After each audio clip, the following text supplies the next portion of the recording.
All right, we're going to watch Tommy's above water fly.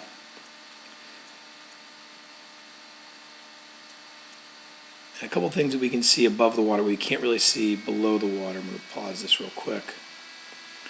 Get it back in here.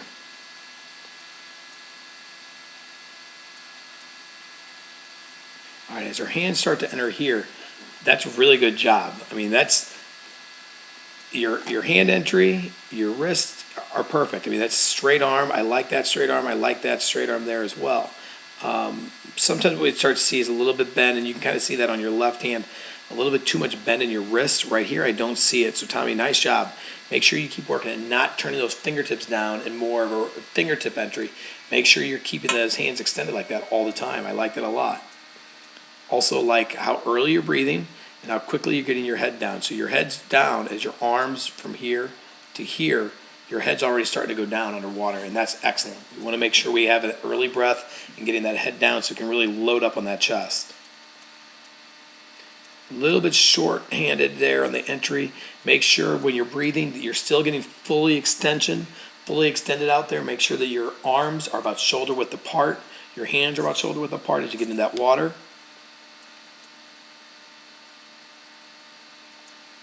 A little bit here.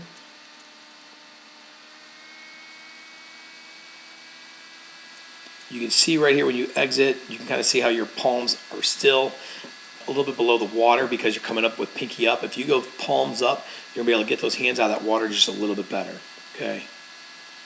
A little bit short on that entry there. On the turn, you can kind of see how you had to kick extra into that wall, right? Slow down to quarter speed. Just kind of glide in that wall. You can kind of see how long it took. And even though it's a slower speed, it kind of was going a little bit there. Whoa, completely wrong direction there.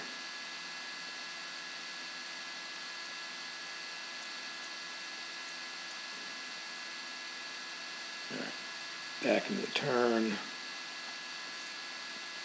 Sorry about the jumps there. Okay, as we go back into our turn here, I just want to see a couple things.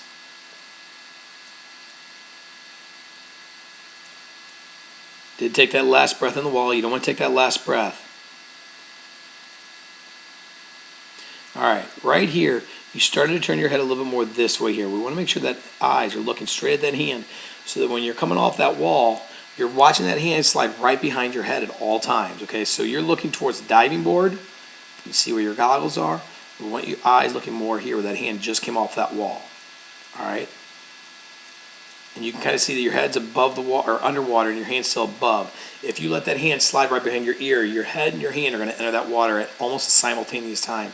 And that's really what we'd like to see. We don't want to see that head below the water while your hand's still up. Okay? And let's take it, see if you took that first breath, that first stroke of the breath. Ah, excellent. So where the underwater shot, it looked like it was hard to tell where you were. Your head was a little high, but you didn't take a breath, so that was really good. Try to keep that head a little bit low on that very first stroke. Really good job there. Let's get into that first breath. Good breath. See how your left hand here is a little bit above the water. Try and get them up a little bit higher. Get those elbows up a little bit higher, and that'll help. A good hand entry right here. Kind of see how your palms are starting to face down and grabbing good water. Good job, Tommy.